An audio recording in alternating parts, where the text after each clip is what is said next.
Hello and welcome to the third video in the Seeing God series brought to you by One Man One Dog Theater. This is the most important video in the series. If you watch nothing else, please watch this one. This is where I prove God is real. Well, I can't prove God is real with some E equals MC squared mathematical formula, whatever. But my story proves God is real. If you don't believe my story, then, well, you're probably not going to watch this video anyway. So, but please believe every single word I'm going to tell you is true. Every single one. I swear. So, let me take you back to 1987. I have to go back there in my mind to relive the story the way it happened. But every word I'm going to tell you is true. This is what happened. Leave your comments below on this. Take it for what it is, but this is my proof that God is real. So here's what happened. 1987, Fort Campbell, Kentucky. I think it was around April. I was a soldier there. I was getting married to Fat Neck in January. So, yeah, I know. A rose by any other name, right? That's what William Shakespeare said. Yeah, well, Bill.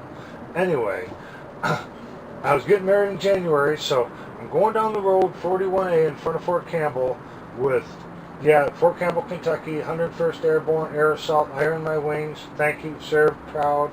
Anyway, me and two buddies are going down, John and Z are going down 41A, and we pass one of these buy here, pay here car lot places. Mustang, $1,588. Stop the car.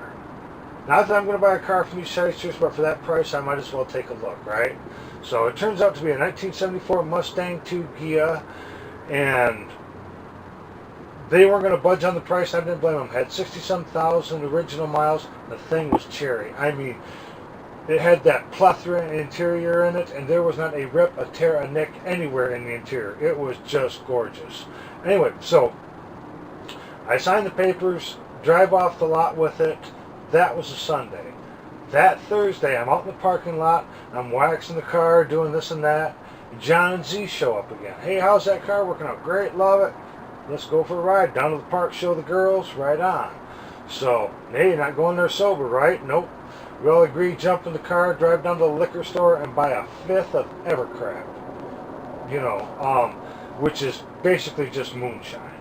I mean, it's straight pure grain alcohol. Anyhow, so we go down to the park where on the weekends we would go down there near Clarksville, this river park that we'd go down and throw the frisbee on the weekends, drink beer, chase girls, great place to hang out.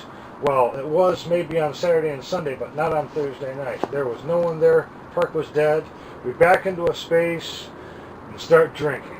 All right, we got a fifth of that Everclear. We got about a gallon of Kool-Aid, and we just start drinking. I was a hog. I drank nearly, if not all, half a fifth of that myself. The other two guys split the other part, right? That was 20 minutes it took us.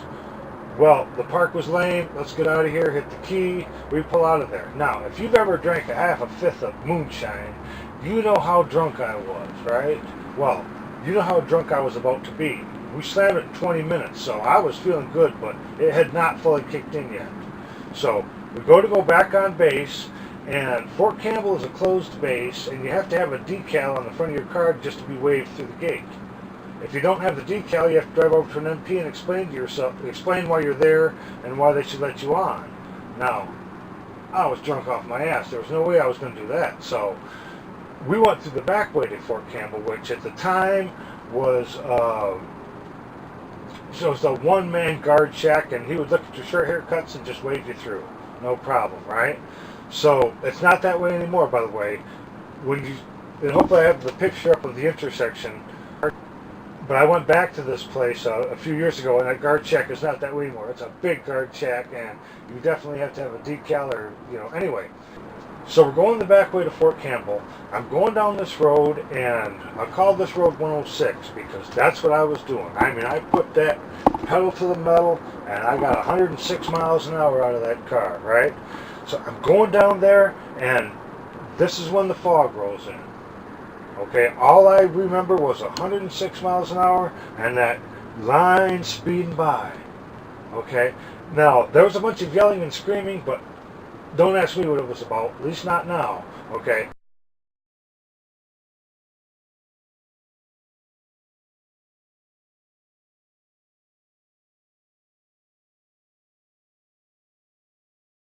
See that intersection there? And I know the turn's coming up. Well, it's not a turn. It's a stop sign, as you can see. It's a T. It's not even a three-way stop sign. That other road had the right of way. But I'm coming up on this stop sign. I know that is up there, and I'm going 106 miles an hour. So I start slowing down wisely, right? I slowed down to 70 miles an hour. And I remember, like I said, a lot of fog. I remember watching that needle come back down to 70, and I figured I would take the turn wide. But in my mind, I'm swear, as drunk as I was, to this day I remember that because I relived this memory so many times in my mind since then. But as drunk as I was, I remember thinking, what is John's face going to look like? Z was in the back, John was in the passenger seat.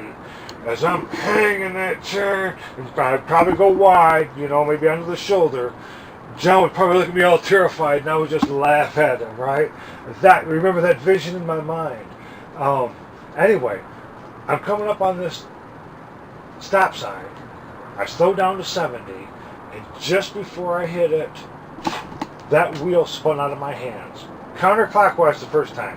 Wham! Just like as if you were holding onto an engine's flywheel and somebody hit the key. It spun that hard, that fast. I mean, I'm surprised it didn't snap my damn wrist. Anyway,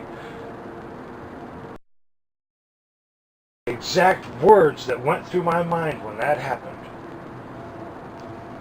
Now is not the time to lose control. I swear, as drunk as I was, I remember those exact words. Anyhow, so I did the only thing I could do. I grabbed the steering wheel again. This time, to the right. I swear, I don't know what went through my mind that time, but it would probably be a bunch of bleep, bleep, bleeps. Anyway, then I did the only thing I could do. I grabbed the wheel again. This time it held, and a bunch of weeds are going by, and we're in this field, and there's a wall of yellow right up in front of me, right?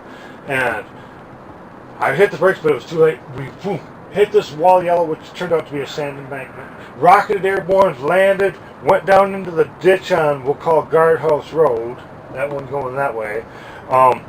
In the ditch on the other side, back up, over on the shoulder, brought it to a stop. What a ride. Check, we walk back to 3rd Brigade and pass out.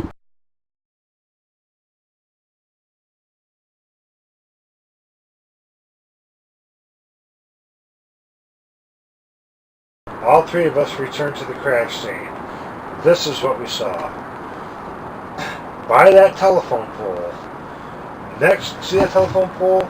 To the right of that telephone pole was a sinkhole.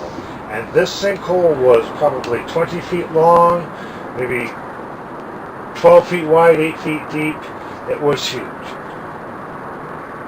That was to the right of the telephone pole. Between that sinkhole and that telephone pole, with 6 inches, and I stress exactly 6 inches to spare on either side, was my tire tracks.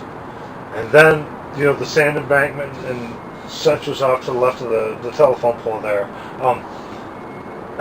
But the three of us stood there looking at those tire tracks. And they were actually, that was a big sinkhole. But that is exactly what my tire tracks look like. And of course, going out to the left was that wall up and down there. But this here is as best I could do in Mesa, Arizona. But that's what it looked like. And that's how close my tires were to either side of death. That's instant death. That over there, that sinkhole, it was funny shaped, of course, but 6 inches was as close as my front tire got, and if had that dipped inside, that would have been instant death. So that's the scene as best I can recreate it today. Right before that happened, that steering wheel yanked out of my hands. Not once, but twice. I mean, first to the left, then to the right. Now, the next time you're going down the road, for the love of heaven and all that is good, do not do this. But think about it. What would happen going 70 miles an hour, suddenly that steering wheel spun out of your hands. Unless you're on ice or something really slick, you're going to flip like a discarded beer can every single time. Now, that didn't happen once. It happened twice. First to the left, then to the right. How could my car executed that maneuver, that perfect maneuver between there? That was the hand of God. Why? Well, I will tell you why in video number 4. So please subscribe and stick around for that one. I'm going to try and have that one out by Monday. Why he did that, I will explain in there when I recap all my videos. But that stood as my absolute. That stands today. It's like a comfort to me. Anytime I get to doubting the existence of God, which we all do, let's admit it. I read an article one time where someone said that Mother Teresa said in an interview that she had went nearly, I think, 20 years of her life in doubt of God's existence. In the middle of everything, she found her faith, of course, before she, at the end of her life, but she said she had spent about 20 years just wondering the existence of God. Look at what she went through, the suffering she saw. God bless her, she went to the worst places in this world. Okay? So my only point is, everyone, all of us, have doubts whether or not God is real. Well, all I ever have to do is think about that steering wheel coming out of my hands, those tire tracks cutting between there, and the fact that that car didn't flip over, to know that God is real. That's it. So that's my proof. But come back and for video 4, and and please watch the other videos too if you haven't seen them. And then watch video 4 where I tie everything together, and I'll explain more of my book. And the reason I'm doing this is because the fact is, not everyone's going to read a book.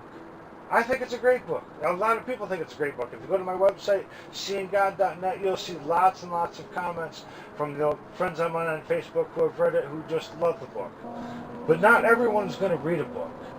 I have a degree in theater. I just got from ASU in May.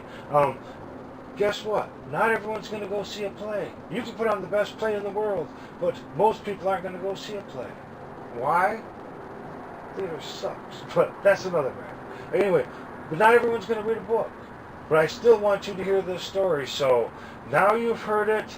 Please stick around for video 4 because there's some more of that story for me to explain and to recap with my whole message. And I'm going to give you in video 4 the 2 great truths. I know what these are universal truths that are true throughout time, throughout space, everywhere. And let me make my case for them when I wrap up everything together in video 4. So come back for that. Subscribe to my YouTube channel.